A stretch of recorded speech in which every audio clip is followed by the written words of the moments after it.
Before we get into the episode, I am thrilled to announce that the EntreMD Business School is open for enrollment. The EntreMD Business School is the only school of its kind for physicians who want to build 6, 7, and multiple 7-figure businesses. Over the last 2 years, we have had hundreds of doctors go through the school with unbelievable results. Some of them run brands, some of them run private practices, some of them are coaches, some have other kinds of service-based businesses or product-based businesses. And we've had people come in and cross the 6-figure milestone, cross the 7-figure milestone, cross the multiple 7-figure milestone.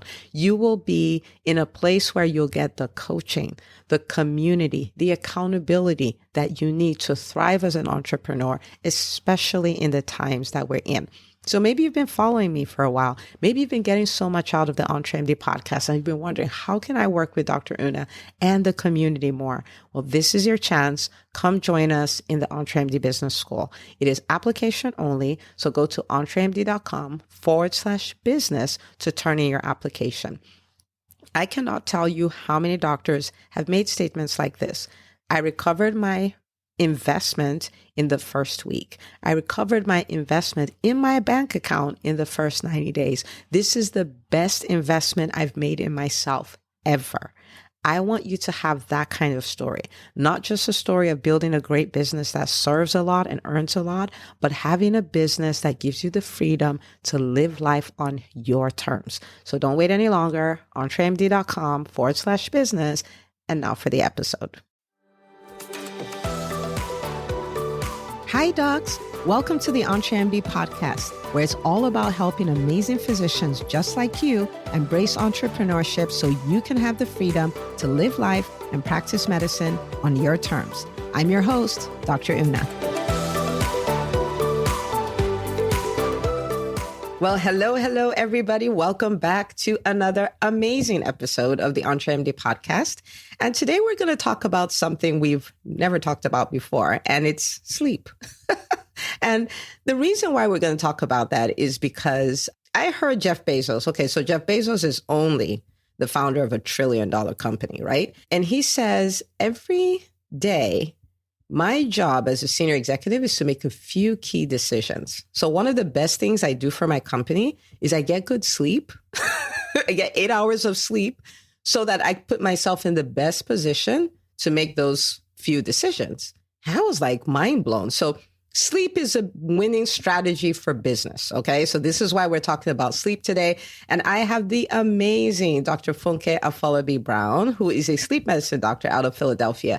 And she is going to give us all the things. So welcome to the show, Dr. Funke. Thank you. Thank you so much, Dr. Una. I'm so excited. Thanks for inviting me. Yeah, absolutely. This is your zone of genius, and I want to hear all about it. So I didn't tell you this, but this is not an area where I'm excelling. All right. So this episode is for me as much as it is for everybody else who's listening. So FYI, all right, you're saving a life here. All right. So I want you to take a minute and introduce yourself to the audience, who you are, what you do, stuff like that. Yeah, sure. So thank you again. I'll start by saying this morning when I was dropping my kids off at school, I said, I have a podcast today. And my daughter's like, with who? Is it that famous doctor you always listen to? So there we go. Oh my goodness. There you go. You're making an impression, Dr. Una. Okay, on the next generation. So this is powerful. All right. Yes, you are. Yes, you are. So yes, my name is Funke Afolabi-Brown. I'm a pediatric pulmonologist and a sleep physician. Currently, I work in an academic institution where I care for children with all kinds of pulmonary-related problems, as well as sleep disorders, both behavioral sleep problems and medical sleep problems. And I realized that a lot of people really don't know what goes on with sleep, which it ends up you're spending a third of your day doing. And so one of the things that I've been so passionate about is educating people about the importance of sleep. I love it. And I think I've seen a number of your posts on social media. You talk about it all the time. So I think I saw one 2 days ago. I was like, you know what? I need to bring this woman on the podcast. I just need to. So let's get into it, right? So what is the importance of sleep, right? We do this every day. I don't think too much about it, right? But You're talking to a group of entrepreneurs, physicians who are out there trying to make a difference and, do all these things. So why should that person stop and think about sleep and pay attention to sleep? Yeah, thanks. So exactly. Sleep is a biological requirement. We all do it. We're not necessarily sure why we do it, but we all do. I would say every organism sleeps, right? Even from the zebrafish, there's been experiments done on the fruit fly, all the way to all breeds of animals and humans. I think the humans, though, are the ones that tend to try to cheat on sleep as much as possible. And like I said before, you're spending a third of your day, think about it, a third of your life, if you're doing it right, sleeping. And so if you really want to optimize that 2/3, which is the rest of the time you have to be a brilliant entrepreneur, you probably should focus on that 1/3 as well and try to prioritize it. And so one, sleep is important for rest. And I think that's one of the reasons that most people are aware of. It's really critical for restoration as well. So what happens is that from the moment you wake up in the morning, you start to build up a substance called adenosine in your body. And then that just builds up all the way till, the nighttime when you fall asleep. And then adenosine and other toxins actually start to be released when you sleep. So really important for restoration. And depending on the stage of sleep, you have light sleep and then deep sleep. So non-REM sleep and REM sleep. And during non-REM sleep, there's a lot of regeneration going on. There's a lot of repair, restoration of tissue function, improvement in immune function goes on in non-REM sleep. And in REM sleep, you talk about memory consolidation. You have improvement in neural connections, which helps with decision making and also mood regulation as well. So that's like everything. Very important.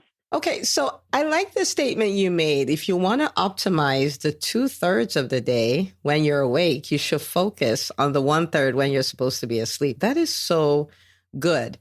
Now, this just makes me realize that we could make this whole episode just about why you should sleep, right? Because if when I sleep is when I get rid of all these toxins, then that means I need to think of sleep as a powerful tool for detoxification, right? If I think about memory consolidation, so here I am doing all the courses, all the reading, all of that. But if I'm not sleeping, I'm not giving all that work the opportunity to become concrete, right? And I mean, wow, that's hashtag just sleep. It is hashtag just sleep. Okay. You got it. Oh my goodness. All right. So for an entrepreneur, for a physician, right, one of the most important things we do is we make decisions. And so sleep is one of those things we just have to do. And if you're also talking about your immune system and all of this, we only get one earth suit, right? Our bodies are earth suit. We get one. And so if we abuse it, even if it's in the name of a worthy cause, we have to leave, and I plan to be on this planet as long as I need to do all I need to do. So, okay, I'm listening, and I'm sure my listeners are listening going like, okay, but I'm sure I'm not doing the sleep thing right. So let's talk about it, right? So first of all, how much sleep should we be getting? Now, bear in mind, you are talking to physician entrepreneurs, right? There must be some exception for us, but... No, I'm sorry. No exception. Okay. How much sleep should we be getting? So you should be getting, every adult should be getting anywhere from 7 to 9 hours of sleep. So I see a lot of people try to skimp on, 6 hours. And I feel like you may be able to get by, but there's a limit. Eventually it does catch up. And another thing that people try to do is bank sleep and say, okay, you know what? I'll have this period of time and I'll just burn the candle on both ends and then I'll try to catch up. You really can't catch up enough going that route. So the ideal is at least 7 hours of sleep. Okay. So I just remembered something when you started talking about this. Brian Tracy, who is, one of the godfathers of personal development, he had a workshop that he did for executives. And one of the things he had them do was commit to 90 days of 8 hours of sleep. That's awesome. Imagine paying money for a course and they tell you, well, now you have to sleep, right? so that is awesome. 90 days. And he talks about how so many people come back and go like, I did not realize I was walking around in a fog. I did not realize how, like, I was in a drunken state almost, you know? All right. So 7 to 9 hours, you know, right there in the middle is 8 hours. Okay. So I'm thinking I don't do 8 hours every night, right? So what are some of the things I can do to start making that transition, right? If I may be honest, talking to thousands of people listening, I probably do 6. And that's a good day for me, right? So now I'm like, okay, you know, I want to do this right. I want to put myself in a better position to make better decisions, to be healthier, to maximize what I can do, maximize my learning, all of that. What do I need to do to start transitioning to 8 hours? Well, the first thing I'll say is give yourself grace. I love it. and acknowledge that there's room for improvement. Honestly, I think 6 is a good place to start. I would say just try to increase it gradually, because if you're sleeping 6 hours now and then you try to stay in bed for 8 hours, it's just going to be frustrating. And so the idea is starting off where you are. And even if it's additional 15 minutes you want to start off with, and slowly start to extend your sleep, I think that would be the best bet. So give yourself 6 hours and 15 minutes. And I think the idea is not that you must sleep 8 hours. The idea is being true to yourself and asking yourself when you wake up, how do I really feel? So some people sleep about 7.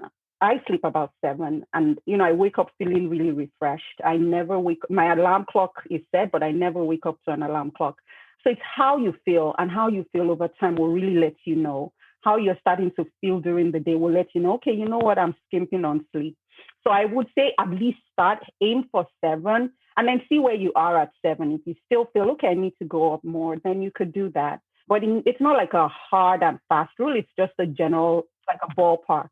I love it. You're letting us give ourselves great. Well, I love that you're not letting us go on a guilt trip, right? No. Like, I messed all this up. What you're saying is fine. Wherever you are, great. Start from there and then start increasing. All right. So give us tips, Doc. What do we do? What do we do for sleep hygiene? What are the things we're doing that are messing up our sleep habits and stuff like that? Yes.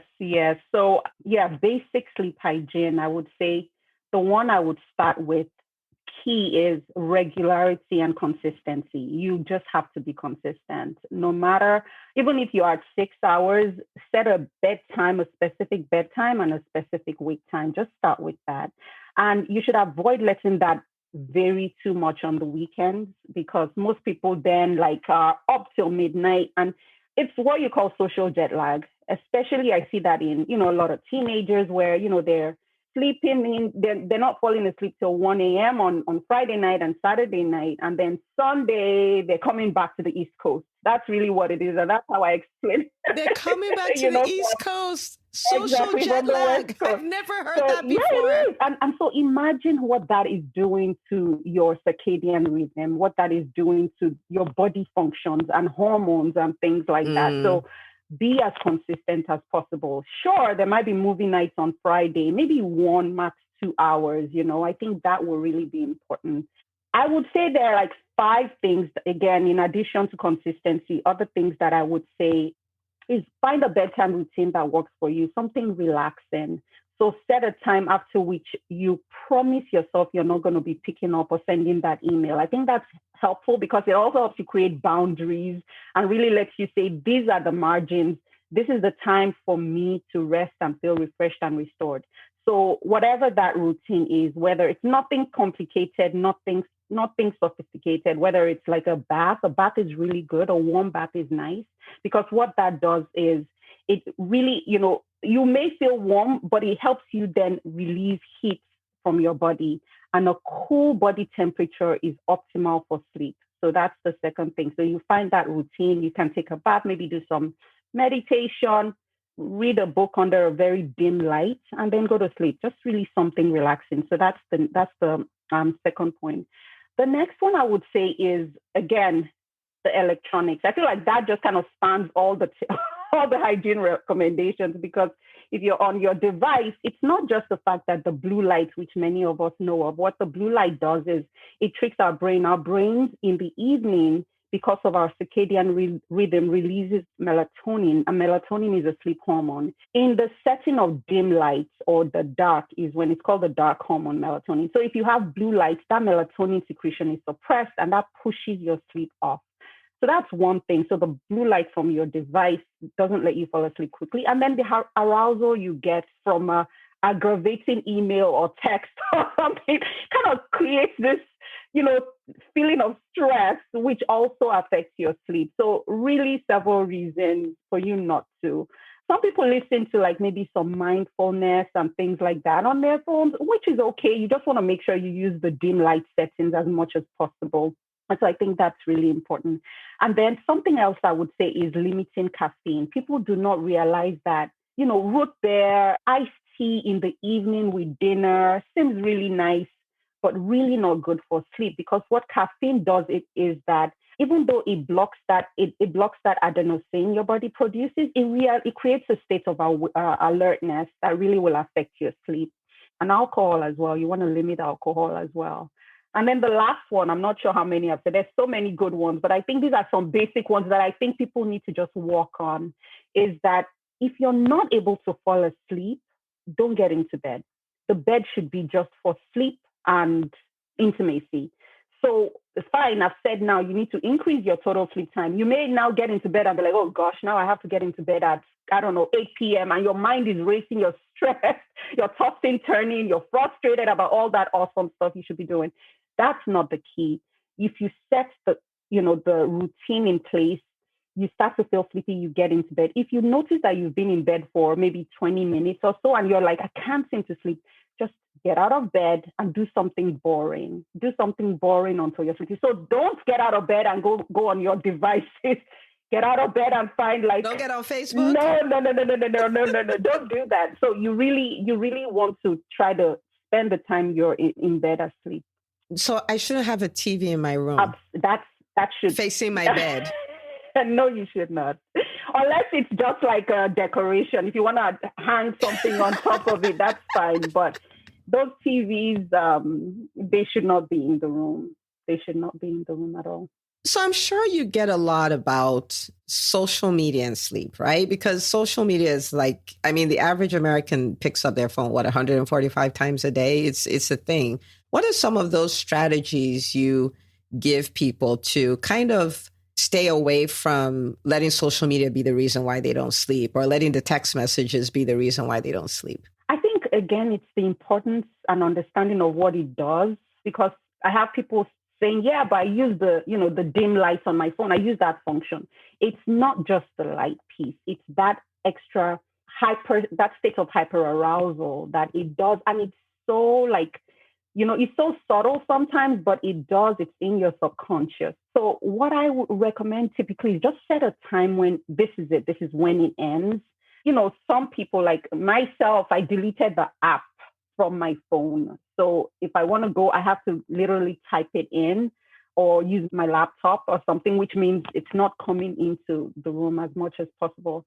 And then maybe instead of just going on randomly, really setting a time and saying maybe somewhere around lunch, I'll check in what's going on. Somewhere just after dinner, before my bedtime routine starts, I'll check in again. So I think if you give yourself that, okay, I have set time, it really helps as well. That's some strategies, but I hear you. It's hard. But you're doing it. I love it. You're our inspiration. Okay. So I know somebody's listening, and when you said consistency, they're like, I work shift work. So there's nothing like consistency, right? What would you tell that doctor?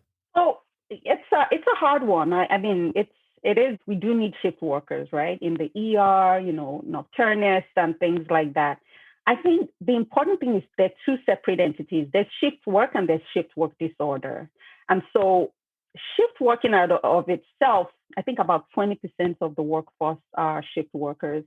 But the shift work disorder is somewhere around 3% or so. It's not really been well studied as well, because it's cycles and things like that.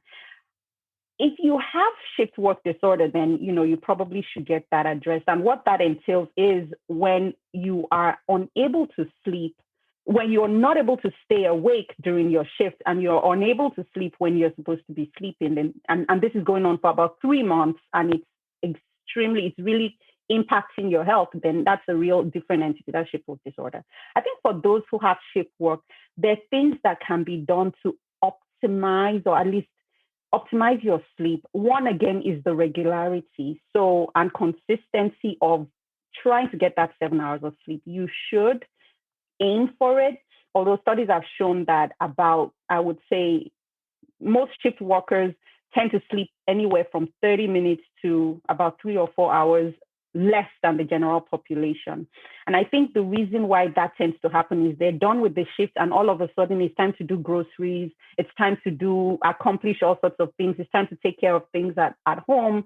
You really need to sleep when you're done with your shift. And really, recommendations is that you should be going to sleep about at latest 2 hours after your shift ends.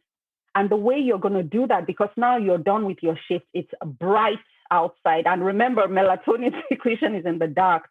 So you need to get a good pair of sunglasses, really dark shades, so that when you get home, as much as possible, you're going into a very dark room, cool room, really trying to replicate that night environment as much as possible. Have family members, do not disturb signs, really try to emphasize on that and get to sleep as much as possible. Something else that can help would be just before your sleep, taking a nap, even if it's a 30-minute nap, that really helps improve function during the shift. Caffeine, and now I'm just kind of talking about what to do during the shift. So taking maybe a little bit of caffeine at the beginning of the shift and exposing yourself to bright light so you can be as optimal as possible. Because again, you're completely misaligned from your circadian system, right? Your body is saying it's sleep, and then all the social cues are saying work. So you want to optimize yourself when you're at work. And then towards the end of the shift is when you really start to wind down again. And so again, it's that cool, dark room, limiting noise, electronics, get good, either noise canceling headphones or AirPods or something just to really keep the room quiet. And sometimes you may need to take melatonin, exogenous melatonin, to help as well. But yeah, those are the main recommendations. Another thing I would say is if your shift is rotating, then you may want to ask for a clockwise rotation. So if you're doing sort of morning shift, don't go from morning to night, back to night and all over the place. So maybe morning shift and then sort of more afternoon, evening shift, and then night shift. So that really helps your body adjust a little bit better. Okay. Oh, that is so good. That's really good. And so the regularity would be more so when I'm not working, I take the time to sleep. Yes. And when I'm working, I work, Yes. right? Like more so than a specific time of the day. Exactly. That's powerful. Okay. And I would say that when you're aiming for the 7 hours, it may not be the whole 7 hour stretch, but that's where trying to get maybe a little nap before the shift. So you can sort of add that up. We'll take that too. Okay, guys, we can do some addition here. All right, that works. Yeah. Now, I know that someone is listening who's like me, from 5 years ago. So, physician, working, has a baby, right? Yeah. So, and babies do not care about our need for sleep, right? They just know they want to be fed or they want their diaper changed or whatever. So in that time, that season, what can the moms do to optimize their sleep? Yeah, so I would say the first thing is it does not last forever. Like Dr. Ona, it actually comes to an end. It comes to an end, people. There's hope. So I think the important thing is getting that sleep when you can. So what thing that happens is when the baby is sleeping, you should try to get your sleep. So your sleep in that case is sort of more fragmented, but you'll just have to make do. Another thing that can help. So instead of, the baby is napping, let me do laundry, let me do some errands, just leave it and just take that nap when you can. And then for the nighttime, especially with moms who either nurse and the baby is waking up, on cue for feeds, is to try to enroll people around your house, your spouse, if you have help, and to help you with the feeding. So if you're able to pump and have them do one feed and pump, give them the bottle, and then you at least get to sleep a longer stretch, I think is important. Another thing that I feel helps a lot is seeking bright light. So in the morning, going out on walks, exercise with the baby, a nice long walk is really good. One, it's good for mood because sleep deprivation impacts and can worsen postpartum depression. So that's definitely something you want to just take care of. So really sleeping when you can, asking for help, and just letting it. It doesn't all have to be perfect during that time. I would say that's it. I love it. Yeah. And I love the balance you bring to it, right? So one, it's not going to last forever. It doesn't have to be perfect. Get some help, sleep when the baby sleeps. Like that's just so good as opposed to figure it out and get 7 hours. So guys, you guys see that Dr. Funke is amazing. You should be following her. You should be reading what she posts on social media during the day. Okay. Not at night when you should be sleeping. Don't read her posts on sleep when you should be sleeping. No. Thank you so much for doing this. I have a lot of nuggets that I'm going to be applying. And then once I start hitting it better, I'll let you know, like, hey, look what happened. But this is so good. Thank you. Where can people find you? Like, they're like, wow, I don't want this conversation to end. Where do they find you? I'm on Instagram and Facebook. My Instagram handle is Funke A Brown. And then on Facebook, it's Funke.Afolabi-Brown. And then I also started a blog where I talk about some inspirational stuff just to really help women. And also I talk about sleep as well. It's called radiatebrilliance.com. So you could find me there as well. Awesome. And we will add all the links to the show notes. This is amazing.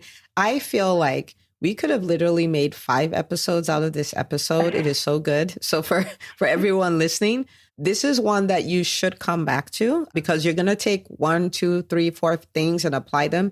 And you're going to come back and you're going to say, oh, wow. So I can tag on, number 5 and 6 and stuff like this. This is one to return to. This is not about, 5 ways to get more clients, but this is about 5 ways to get more clients, right? Because this is important. And we want you to thrive as an entrepreneur, as a physician, but we also want you to be the best version of yourself. Hard to do it when you're not engaging the process for rest, for restoration, for regeneration, to improve your immune system, making your memories concrete and all of that. So this is a powerful one to come back to. So Dr. Funke, thank you so much for coming and for sharing your expertise with us. This was so helpful. Thank you so much. Thanks so much, Dr. Una. I've had a blast so far. Yay! Thank you. All right, people. So listen, take this episode. One of the things you can do to make your memory concrete is teaching what you learned. So I want you to take a screenshot of this episode. I want you to post it on social media, say what you're going to do to fix your sleep, and let the doctors know in your life they have to listen to this episode. And I will see you on the next episode of the EntreMD podcast. Hey, if you love listening to the EntreMD podcast, I want to invite you to join EntreMD On Demand. It is my signature subscription program that gives you access to a library of business courses designed to help you do one thing as a physician entrepreneur, and that is to thrive. Just head out to entremd.com/on demand, and I'd love to have you join us. See you on the inside.